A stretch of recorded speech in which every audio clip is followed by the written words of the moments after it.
ಆಯ ಜಗಜ್ಜನನ್ಯೈ ಜಗದೇಕ ಪಿತ್ರೆ ನಮಃ ಶಿವಾಯೈ ನಮಃ ಶಿವಾಯ.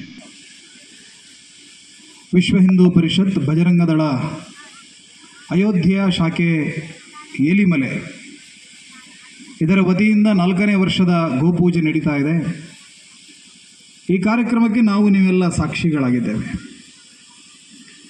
ಭಾರತದ ಭವ್ಯವಾದಂಥ ಪರಂಪರೆಯಲ್ಲಿ ದೇಶಕ್ಕಾಗಿ ಬದುಕಬೇಕು ಹೇಗೆ ಅನ್ನೋದನ್ನು ಬಹಳಷ್ಟು ಜನ ತೋರಿಸಿಕೊಟ್ಟಿದ್ದಾರೆ. ಅದೇ ರೀತಿ ದೇಶಕ್ಕಾಗಿ ಸಾಯಬೇಕು ಹೇಗೆ ಅನ್ನೋದನ್ನು ಕೂಡ ಅನೇಕ ಜನ ತೋರಿಸಿಕೊಟ್ಟಿದ್ದಾರೆ. ಇವತ್ತು ನಮ್ಮ ಸುರತ್ಕಲ್ನ MRPLನ ಒಬ್ಬ ಬಹಳ ದೊಡ್ಡ ಹುದ್ದೆಯಲ್ಲಿದ್ದಂಥ MD ಆಗಿ ಕಾರ್ಯವನ್ನು ನಿರ್ವಹಿಸಿದಂಥ ವೆಂಕಟೇಶ್ ಅನ್ನುವರ ಮಗ ಪ್ರಾಂಜಲ್ ಅನ್ನುವವರು ಉತ್ತರದ ತುತ್ತ ತುದಿಯಾಗಿರುವಂಥ ಜಮ್ಮು ಕಾಶ್ಮೀರದಲ್ಲಿ ತನ್ನ ಪ್ರಾಣವನ್ನು ತಾಯಿ ಭಾರತೀಯ ಅಖಂಡತೆಗಾಗಿ, ಆಕೆಯ ಸಾರ್ವಭೌಮತೆಯ ರಕ್ಷಣೆಗಾಗಿ ಬಲಿದಾನವನ್ನು ಮಾಡಿದ್ದಾರೆ. MRPLನ ಒಂದು ಮ್ಯಾನೇಜಿಂಗ್ ಡೈರೆಕ್ಟರ್ ಆಗಿ ಕಾರ್ಯವನ್ನು ನಿರ್ವಹಿಸ್ತಾ ಇದ್ರು ಅಂತ ಹೇಳಿದರೆ ಅವರ ಸಂಬಳ ಎಷ್ಟಿರ್ಬೋದು, ಅವರ ಮನೆಯಲ್ಲಿರುವಂಥ ವ್ಯವಸ್ಥೆಗಳು ಯಾವ ರೀತಿ ಇರಬಹುದು ಅನ್ನೋದನ್ನು ನೀವೆಲ್ಲ ಊಹೆ ಮಾಡಿಕೊಳ್ಳಬಹುದು. ಮೆರಿಟ್ನಲ್ಲಿ ಸೀಟನ್ನು ಪಡೆದುಕೊಂಡು ಇಂಜಿನಿಯರಿಂಗ್ ಓದಿದಂಥ ಯುವಕ ಕೋಟ್ಯಾಂತರ ರೂಪಾಯಿ ಸಂಬಳವನ್ನು ಎಣಿಸಬಹುದಾದಂಥ ಕೆಲಸಗಳು ಕಣ್ಣ ಮುಂದೆ ಇದ್ರೂ ಕೂಡ ತನ್ನ ಪ್ರಾಣವನ್ನು ತಾಯಿ ಭಾರತಿಗಾಗಿ ಮುಡಿಪಾಗಿಟ್ಟು ಭಾರತೀಯ ಸೇನೆಯಲ್ಲಿ ಕೆಲಸವನ್ನು ಮಾಡ್ತೀನಿ ಅಂತ ಹೇಳಿ ಪ್ರಾಂಜಲ್ ಅವರು ಮುಂದಾಗ್ತಾರೆ. ಈ ದೇಶದ ಸಾಮಾನ್ಯ ನಾಗರಿಕರ ಜೀವವನ್ನು ಉಳಿಸೋದಕ್ಕೋಸ್ಕರ ಆ ಉಗ್ರ ಜಿಹಾದಿಗಳ ಜೊತೆ ಬಡಿದಾಡ್ತಾ ತನ್ನ ಪ್ರಾಣವನ್ನು ತಾಯಿ ಭಾರತಿಗಾಗಿ ಸಮರ್ಪಣೆ ಮಾಡ್ತಾರೆ. ಇದು ಭಾರತದ ಆದರ್ಶ. ಛತ್ರಪತಿ ಶಿವಾಜಿ ಮಹಾರಾಜರ ಮಗ ಸಂಭಾಜಿಯನ್ನ ಔರಂಗಜೇಬ ಸೆರೆ ಹಿಡಿದಾಗ ಸಂಗಮೇಶ್ವರದಲ್ಲಿ ಸಂಭಾಜಿ ಮಹಾರಾಜರು ಸೆರೆ ಸಿಕ್ಕಿದ್ದಾರೆ. ಔರಂಗಜೇಬ್ ಹೇಳ್ತಾನೆ, ಇಸ್ಲಾಮನ್ನು ಒಪ್ಪಿಕೊಳ್ಳು, ನಿನಗೆ ಇಡೀ ದಕ್ಕನ್ನಿನ ಸುಲ್ತಾನನಾಗಿ ನಿನ್ನನ್ನು ಮಾಡ್ತೀನಿ, ಇಡೀ ದಕ್ಷಿಣದ ನಿನಗೆ ಜವಾಬ್ದಾರಿಯನ್ನು ಕೊಡ್ತೀನಿ, ನನ್ನ ಪರವಾಗಿ ನೀನಿಲ್ಲಿ ಆಡಳಿತವನ್ನು ಮಾಡುವಿಯಂತೆ, ಇಸ್ಲಾಮನ್ನು ಒಪ್ಪಿಕೊಳ್ಳಬೇಕು, ಇಲ್ಲದಿದ್ದರೆ ನಿನ್ನ ಜೀವ ಉಳಿಯೋದಿಲ್ಲ ಅಂತ ಹೇಳಿದಾಗ ಹುಲಿಯ ಹೊಟ್ಟೆಯಲ್ಲಿ ಹುಲಿಯೇ ಹುಟ್ಟೋದಕ್ಕೆ ಸಾಧ್ಯ. ಛತ್ರಪತಿ ಶಿವಾಜಿ ಮಹಾರಾಜರ ಮಗನಾಗಿ ಹುಟ್ಟಿದ್ದೇನೆ, ಶಿವಾಜಿಯ ಮಗನಾಗಿಯೇ ಸಾಯ್ತೀನಿ, ಹಿಂದೂ ಧರ್ಮವನ್ನು ಯಾವತ್ತಿಗೂ ಬಿಟ್ಟು ಕೊಡೋದಿಲ್ಲ ಅನ್ನುವಂಥ ಮಾತನ್ನ ಸಂಭಾಜಿ ಮಹಾರಾಜರು ಹೇಳ್ತಾರೆ. ಎರಡೂ ಕಣ್ಣುಗಳನ್ನು ಕಿತ್ತು ಹಾಕಿದ್ರು, ಕಿವಿಗೆ ಸೀಸವನ್ನು ಸುರಿತಾರೆ, ಇಡೀ ಮೈಯನ್ನ ಆವತ್ತು ಘಾಸಿಗೊಳಿಸ್ತಾರೆ. ಛತ್ರಪತಿ ಶಿವಾಜಿ ಮಹಾರಾಜರ ಮಗ ಸಂಭಾಜಿಯನ್ನ 40 ದಿನಗಳ ಕಾಲ ಚಿತ್ರಹಿಂಸೆ ಕೊಟ್ಟು ಆವತ್ತು ಹತ್ಯೆಯನ್ನ ಮಾಡ್ತಾರೆ. ಸಂಭಾಜಿಯ ಕಣ್ಣನ್ನ ಒಡೆದ್ರು ಕೂಡ ಧರ್ಮದ ಬಗ್ಗೆ ಇದ್ದಂಥ ದೃಷ್ಟಿಯನ್ನ ಕಿತ್ತು ಹಾಕೋದಿಕ್ಕೆ ಆವತ್ತು ಔರಂಗಜೇಬನಿಗೆ ಸಾಧ್ಯ ಆಗಲಿಲ್ಲ. ಅವನ ಕಿವಿಗೆ ಕಾದ ಸೀಸವನ್ನು ಸುರಿದ್ರೂ ಕೂಡ ಹರ ಹರ ಮಹಾದೇವ್, ಜೈ ಭವಾನಿ, ಜೈ ಶಿವಾಜಿ ಅನ್ನುವಂಥ ರಣಘೋಷಣೆಗಳನ್ನ ಆ ಮರಾಠರ ಕಿವಿಯಿಂದ ಅಳಿಸೋದಕ್ಕೆ ಸಾಧ್ಯ ಆಗಲಿಲ್ಲ. ಯಾವಾಗ ಛತ್ರಪತಿ ಸಂಭಾಜಿ ಮಹಾರಾಜರ ಈ ದುರಂತ ಮರಣ ನಡೆಯಿತೋ, ಇಡೀ ಮಹಾರಾಷ್ಟ್ರದ ಮನೆಗಳು ಕೂಡ ಒಂದೊಂದು ಕೋಟೆಗಳಾದವು. ಮನೆಗಳಿಂದ ಕೂಡ ಒಬ್ಬೊಬ್ಬ ಮಾವಳಿ ಪುರ ಎದ್ದು ನಿಲ್ತಾನೆ. ಛತ್ರಪತಿ ಸಂಭಾಜಿ ಮಹಾರಾಜರ ಸಾವಿಗೆ ಪ್ರತಿಕಾರವನ್ನು ತೆಗೆದುಕೊಳ್ಳಬೇಕು ಅಂತ ಮುನ್ನುಗ್ತಾರೆ. ಧನಾಜಿ ಇರ್ಬೋದು, ಸಂತಾಜಿ ಗೋರ್ಪಡೆ ನೇತೃತ್ವದಲ್ಲಿ ಅದ್ಭುತವಾದಂತಹ ಹೋರಾಟವನ್ನು ಮಾಡ್ತಾರೆ. ಬಾಜಿರಾವ್ ಪೇಶ್ವನ ನೇತೃತ್ವದಲ್ಲಿ, ಬಾವು ಸದಾಶಿವರಾವ್ ನೇತೃತ್ವದಲ್ಲಿ, ವಿಶ್ವಾಸರಾವ್ ಹೋಳ್ಕರ್ನ ನೇತೃತ್ವದಲ್ಲಿ ಮುನ್ನುಗ್ಗಿದಂಥ ಮರಾಠರ ಸೇನೆ ಕಾಬೂಲ್ ನದಿಯವರೆಗೆ ದಂಡಯಾತ್ರೆಯನ್ನು ಮಾಡಿ ಇಡೀ ಭಾರತವನ್ನು ಮೊಘಲರಿಂದ ಮುಕ್ತಗೊಳಿಸುವಂಥ ಕೆಲಸವನ್ನು ಮಾಡಿದರು. ಒಬ್ಬೊಬ್ಬರ ಸಾವಿನಿಂದ, ಒಬ್ಬೊಬ್ಬರ ಬಲಿದಾನದಿಂದ ಪ್ರೇರಣೆಯನ್ನು ಪಡೆದುಕೊಂಡು ಭಾರತದ ಸೇನೆ ಮುನ್ನುಗ್ಗಿದೆ. ಭಾರತದ ಸಂಸ್ಕೃತಿ ಮುಂದುವರೆದಿದೆ. ಹಾಗಾಗಿ ನಮ್ಮನ್ನ ಅಜಯವಾದಂಥ, ಮೃತ್ಯುಂಜಯವಾದಂಥ ಧರ್ಮ ಅಂತ ಕರೆದ್ರು. ನಾವು ಅವಿನಾಶಿಯಾದಂಥ ಧರ್ಮ. ಇದನ್ನು ನಾಶ ಮಾಡೋದಕ್ಕೆ ಯಾರಿಂದಲೂ ಸಾಧ್ಯ ಆಗಲಿಲ್ಲ. ಈ ಧರ್ಮದ ಮೂಲ ಅಂತಸತ್ವ ಯಾವುದು ಕೇಳಿದ್ರೆ, ನಾವು ಪ್ರಕೃತಿಯನ್ನ ಪೂಜೆ ಮಾಡಿದ್ವಿ. ಬಾಯಿ ಬಾರದಂತ ಆ ಗೋವಿನಲ್ಲಿ 33 ಕೋಟಿ ದೇವರನ್ನ ಕಂಡವರು ನಾವು. ಆ ದೇವಿ ಅನೇಕ ಸ್ವರೂಪಗಳಲ್ಲಿ ನಮ್ಮ ಮುಂದೆ ಕಾಣಿಸಿಕೊಳ್ತಾಳೆ. ಸಮುದ್ರ ಮಂಥನ ಆಗುವಂತಹ ಸಂದರ್ಭದಲ್ಲಿ ಕಾಮಧೇನುವಾಗಿ ನಮ್ಮೆಲ್ಲ ಇಷ್ಟಗಳನ್ನು ಈಡೇರಿಸುವಂತ ತಾಯಿಯಾಗಿ ಗೋಮಾತೆ ಕಾಣಿಸಿಕೊಂಡ್ರು. ಪುರಾಣಗಳಲ್ಲಿ ಅವಳನ್ನ ಕಪಿಲೆ ಅಂತ ಕರೆದ್ರು, ಕಾಮಧೇನು ಅಂತ ಕರೆದ್ರು, ನಂದಿನಿ ಅಂತ ಕರೆದ್ರು, ಸುರಭಿ ಅಂತ ಕರೆದ್ರು. ಅನೇಕ ಹೆಸರುಗಳಿಂದ ಅವಳನ್ನ ನಮ್ಮ ಪುರಾಣಗಳಲ್ಲಿ ಹೊಗಳಿದ್ರು. ಇಕ್ಷ್ವಾಕು ರಾಜವಂಶದಲ್ಲಿ ದಿಲೀಪ ಅನ್ನುವಂಥ ಒಬ್ಬ ಮಹಾನ್ ರಾಜನ ಉದಯ ಆಯಿತು. ಅವನ ರಾಜ್ಯದಲ್ಲಿ ಅನೇಕ ಸುಖ ಸಮೃದ್ಧಿಗಳಿದ್ರೂ ಕೂಡ ನನ್ನ ವಂಶವನ್ನು ಮುನ್ನಡೆಸುವಂಥ ಒಂದು ವಂಶದ ಕುಡಿಬೇಕು, ಇಕ್ಷ್ವಾಕು ರಾಜವಂಶ ನಾಶವಾಗಬಾರದು ಅನ್ನುವಂಥ ದೃಷ್ಟಿಯಿಂದ ತನ್ನ ವಂಶದ ಪ್ರಾಪ್ತಿಗಾಗಿ, ತನಗೊಂದು ಸಂತತಿಯ ಪ್ರಾಪ್ತಿಗಾಗಿ, ಸಂತಾನದ ಪ್ರಾಪ್ತಿಗಾಗಿ ಅವನು ಗೋಸೇವೆಯಲ್ಲಿ ತೊಡಗಿಸಿಕೊಳ್ತಾನೆ. ಗೋವನ್ನ ಹುಲಿ ಹಿಡಿಬೇಕು ಅಂತ ಬಂದಾಗ ಆ ಹುಲಿಯ ಆಹಾರವನ್ನು ನಾನು ತಪ್ಪಿಸೋದಿಲ್ಲ, ಆದರೆ ಗೋಮಾತೆಯನ್ನಲ್ಲ, ನನ್ನನ್ನು ಅದರ ಬದಲಿಗೆ ತಿನ್ನಬೇಕು ಅಂತ ಹೇಳಿ ಹುಲಿಯ ಮುಂದೆ, ಹುಲಿಯ ಬಾಯಿಗೆ ತನ್ನನ್ನು ತಾನು ಒಡ್ಡಿಕೊಳ್ತಾನೆ.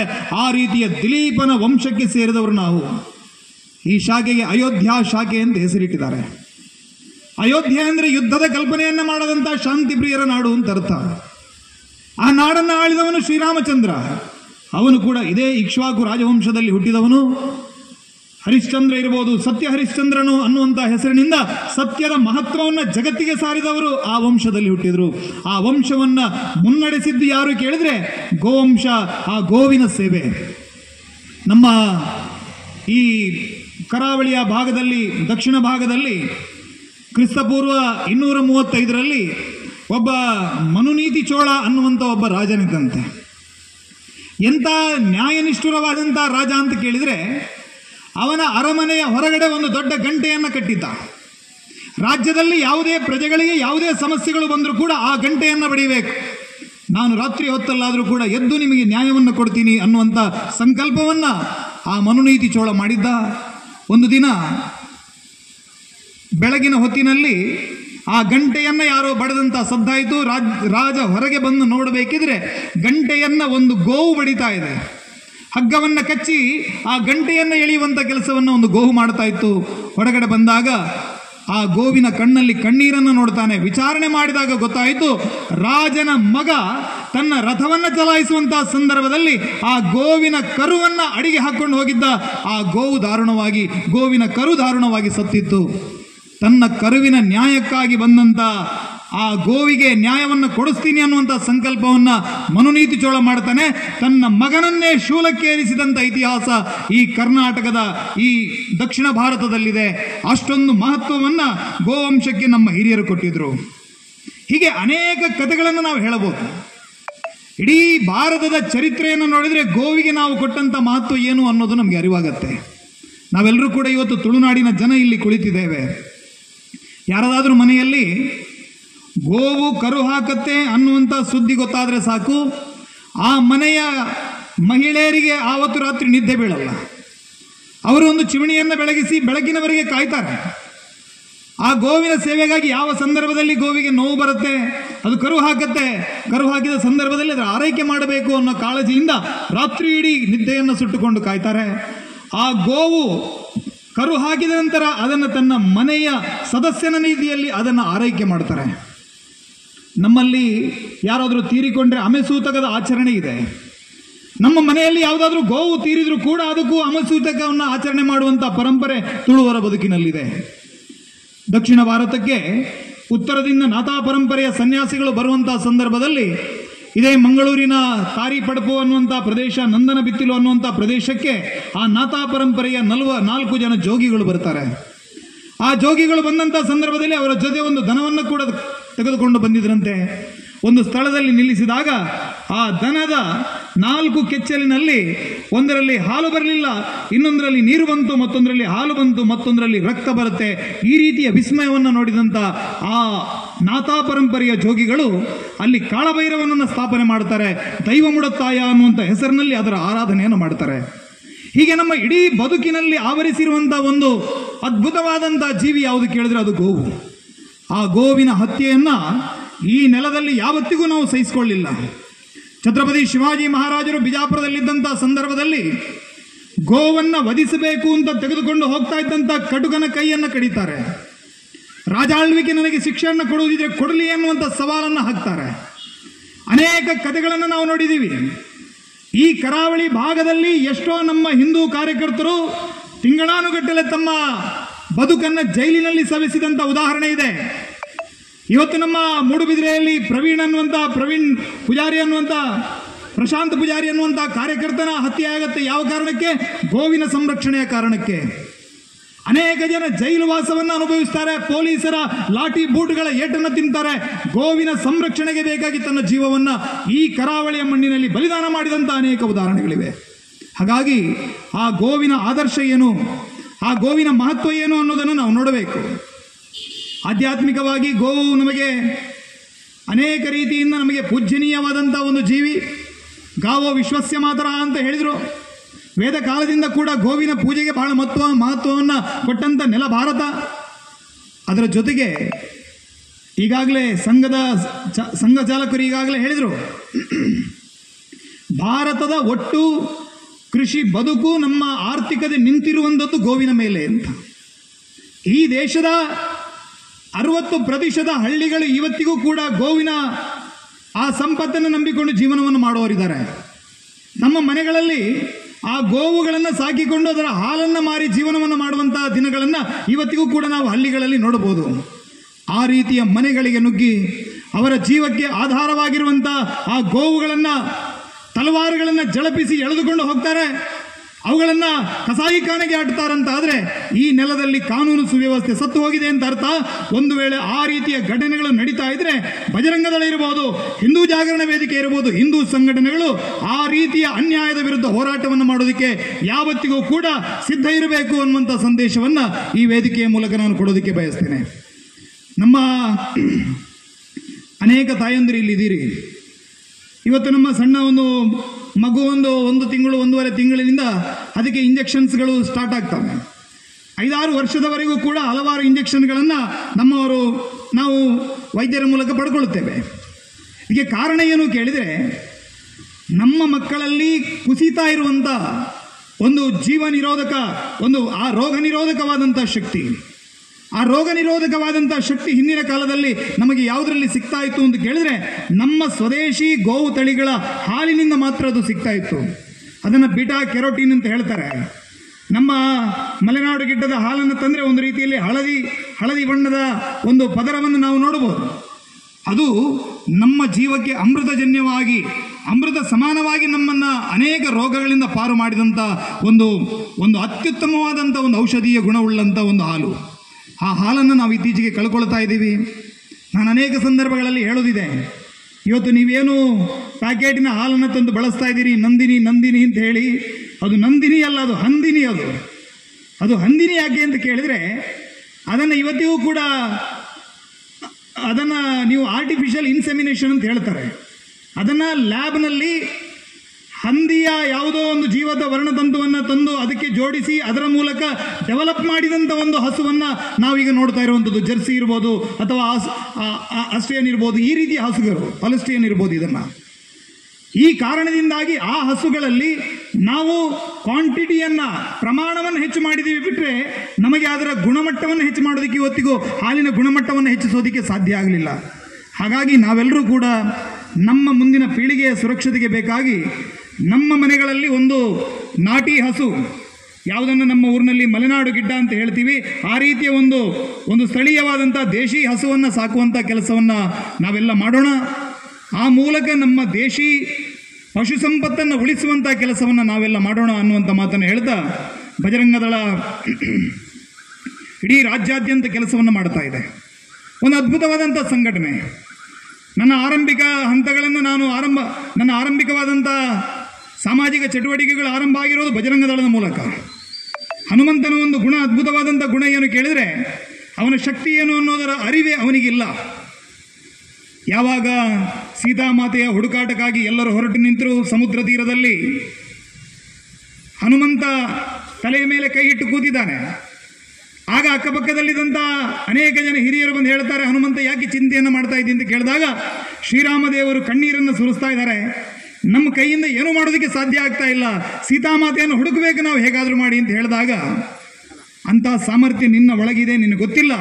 ನಳ, ನೀಲ, ಜಾಂಬವಾದಿ ಇತರ ಎಲ್ಲ ಹಿರಿಯರು ಬಂದು ಹನುಮಂತನಿಗೆ ಹೇಳ್ತಾರೆ, ಸಣ್ಣವನಿದ್ದಾಗ ನೀನು ಹಣ್ಣು ಅಂತ ಭಾವಿಸಿ ಸೂರ್ಯನನ್ನು ನುಂಗೋದಿಕ್ಕೆ ಧುಮುಕಿದಂಥ ಪರಾಕ್ರಮಿ ನೀನು. ಹಾಗಾಗಿ ನೀನು ಮನಸ್ಸು ಮಾಡಿದರೆ ಎದುರಿರುವಂಥ ಶ್ರೀಲಂಕಾ ಅನ್ನುವಂಥ ಈಗ ಲಂಕಾ ದ್ವೀಪ ಏನಿದೆ, ಆ ಸುವರ್ಣ ಲಂಕೆಯಲ್ಲಿ ತಾಯಿ ಸೀತಾಮಾತೆಯನ್ನು ಶೋಧಿಸುವಂಥ ಕೆಲಸವನ್ನು ನಿನ್ನಿಂದ ಮಾಡೋದಕ್ಕೆ ಸಾಧ್ಯ ಇದೆ ಅಂತ ಹೇಳಿ ಅವರೆಲ್ಲರೂ ಕೂಡ ಹುರಿದುಂಬಿಸಿದರು. ಆಗ ಹನುಮಂತ ವಿರಾಟವಾದಂಥ ರೂಪವನ್ನು ಧಾರಣೆ ಮಾಡ್ತಾನೆ. ಆ ಶರದಿಯನ್ನು ಜಿಗಿದ ಹನುಮನುದಿಸಿದ ನಾಡು ಅಂತ ನಮ್ಮ ಕನ್ನಡ ನಾಡನ್ನು ಹೇಳಿದರು. ಆ ಶರದಿಯನ್ನು ಜಿಗಿದ ಹನುಮ ಉದಿಸಿದ ನಾಡು ಯಾವುದು ಕೇಳಿದರೆ ನಮ್ಮ ಕನ್ನಡದ ನಾಡು. ಹಾಗಾಗಿ ಹನುಮಂತ ಆ ಸುವರ್ಣ ಲಂಕೆಗೆ ನುಗ್ಗುತ್ತಾನೆ. ರಾಕ್ಷಸರ ಮಧ್ಯದಲ್ಲಿದ್ದಂಥ ತಾಯಿ ಸೀತೆಯನ್ನು ಆಕೆಯನ್ನು ಶೋಧನೆ ಮಾಡ್ತಾನೆ. ಹೀಗೆ ಆ ದಾಸರು ಒಂದು ಕಡೆಯಲ್ಲಿ ವರ್ಣನೆ ಮಾಡ್ತಾ ಹೇಳ್ತಾರೆ ಹನುಮಂತನ ಪರಾಕ್ರಮ ಏನು ಅಂತ ಹೇಳಿ. ರಾವಣ ಅವನು ದಶಕಂಠ, ಅವನು ವೇದ ಪಾರಾಂಗದ ನವಗ್ರಹಗಳನ್ನೇ ತನ್ನ ಮೆಟ್ಟಿಲುಗಳನ್ನಾಗಿ ಮಾಡಿಕೊಂಡಂಥ ಪರಾಕ್ರಮಿ. ಅಂತ ರಾವಣನ ಮುಂದೆ ಹೇಳಿ ಹೋಗಿ ಕೂತಂಥ ಸಂದರ್ಭದಲ್ಲಿ ರಾವಣ ಕೇಳ್ತಾನಂತೆ, ಯಾರು ನೀನು ಅಂತ ಹೇಳಿ. ಛಲವ್ಯಾಕೋ ನಿನಗಿಷ್ಟು ಎಲವೋ ಕೋಡಗಿ ಎಲವೋ ಕಪಿಯೇ, ನೆಲೆ ಯಾವುದು ಹೇಳು, ನಿನ್ನ ಒಡೆಯನ ಹೆಸರನ್ನು, ನಿನ್ನ ಒಡೆಯ ಯಾರು ಅನ್ನೋದನ್ನು ಮೊದಲು ಹೇಳು ಅಂತ ಹೇಳಿದಾಗ ಅವನು ಹೇಳ್ತಾನೆ, ಬಲವಂತ ರಾಮನ ಬಂಟ ಬಂದಿಯೇನು, ಹಲವು ಮಾತ್ಯಾಕೆ ಹನುಮನು ನಾನೇ, ಬಡರಾವಣನೆ ನಿನ್ನ ಬಡಿದು ಹಾಕುವೆನು, ಒಡೆಯನ ಅಪ್ಪಣೆ ಇಲ್ಲ ಎಂದು ಕಾದಿಯೇನು. ಈ ಮಾತನ್ನ ಅತ್ಯಂತ ಅದ್ಭುತವಾಗಿ ದಾಸರು ತಮ್ಮ ಸಾಹಿತ್ಯದಲ್ಲಿ ಹೇಳ್ತಾರೆ. ಇವತ್ತಿಗೂ ಕೂಡ ಬಜರಂಗದಳ ಇರ್ಬೋದು, ಇನ್ನಿತರ ಸಂಘಟನೆಗಳಿರ್ಬೋದು, ಈ ಕಸಾಯಿಖಾನೆಗಳಿರ್ಬೋದು, ಈ ಗೋಹಂತಕರಿರ್ಬೋದು, ಇವ್ರನ್ನ ಹಾದಿ ಬೀದಿಯಲ್ಲಿ ಬಡಿದು ಹಾಕುವಂತ ತಾಕತ್ತು ನಮ್ಮ ಸಂಘಟನೆಗೆ ಇದೆ. ಆದರೆ ಒಡೆಯನ ಅಪ್ಪಣೆ ಇಲ್ಲ ಅನ್ನುವಂಥ ಒಂದು ಕಾಯುವಿಕೆಯಲ್ಲಿ ನಾವೆಲ್ಲ ಇದ್ದೇವೆ ಅನ್ನುವಂಥದ್ದನ್ನ ಆ ಶತ್ರುಗಳು ಮರಿಬಾರದು. ಯಾವತ್ತಿಗೂ ಕೂಡ ಬಜರಂಗದಳ ಇರ್ಬೋದು, ಇನ್ನಿತರ ಸಂಘಟನೆಗಳು, ಅದು ರಾಷ್ಟ್ರೀಯ ಸ್ವಯಂ ಸೇವಕ ಸಂಘ ಅಥವಾ ವಿಶ್ವ ಹಿಂದೂ ಪರಿಷತ್ತಿನ ಮಾರ್ಗದರ್ಶನದಲ್ಲಿ ನಡೆಯುವಂತಹ ಸಂಘಟನೆಗಳು, ನಾವು ಕೂಡ ಒಂದಷ್ಟು ಪರಿಧಿಯನ್ನು ಹಾಕಿಕೊಂಡು ನಮ್ಮದೇ ಆದಂತಹ ಒಂದಷ್ಟು ಅನುಶಾಸನದ ಅಡಿಯಲ್ಲಿ ಕೆಲಸವನ್ನು ಮಾಡ್ತಾ ಇದ್ದೇವೆ. ಸರ್ಕಾರ ಇರಬಹುದು, ಕೇಂದ್ರದ ನರೇಂದ್ರ ಮೋದಿ ಅವರ ಸರ್ಕಾರ ಇರಬಹುದು, ರಾಜ್ಯ ಸರ್ಕಾರ ಇರಬಹುದು, ಎಲ್ಲ ಕಡೆಗಳಲ್ಲಿರುವಂತಹ ಅಕ್ರಮ ಕಸಾಯಿಖಾನೆಗಳನ್ನು ಮುಚ್ಚಬೇಕು.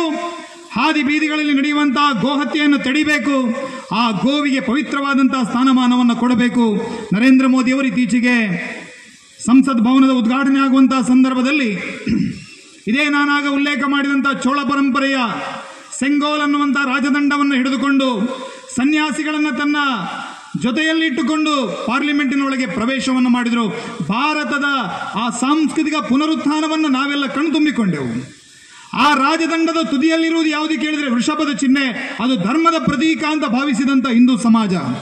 ಹಾಗಾಗಿ ಆ ಗೋವಂಶದ ಸುರಕ್ಷತೆಗಾಗಿ ಕೇಂದ್ರ ಸರ್ಕಾರ ಕೂಡ ಕಾನೂನನ್ನು ರೂಪಿಸಬೇಕು. ರಾಜ್ಯ ಸರ್ಕಾರ ಕೂಡ ಜವಾಬ್ದಾರಿಯನ್ನು ವಹಿಸಿಕೊಳ್ಳಬೇಕು.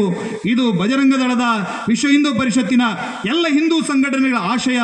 ಅದರ ಜೊತೆಗೆ ನಾವು ನೀವೆಲ್ಲರೂ ಕೂಡ ಈ ಹಿಂದೂ ಸಮಾಜೋತ್ಸವ ಅಥವಾ ಈ ರೀತಿಯ ವೇದಿಕೆಗಳಲ್ಲಿ ನಡೆಯುವಂಥ ಭಾಷಣಗಳಿಗೆ ಮಾತ್ರ ಗೋವಿನ ಕಾಳಜಿಯನ್ನು ಸೀಮಿತವಾಗಿಟ್ಟುಕೊಳ್ಳದೆ ನಿಮ್ಮ ಮನೆಗಳಲ್ಲಿ ಗೋವಿನ ಪಾಲನೆಯನ್ನು ಕೂಡ ಮಾಡೋಣ.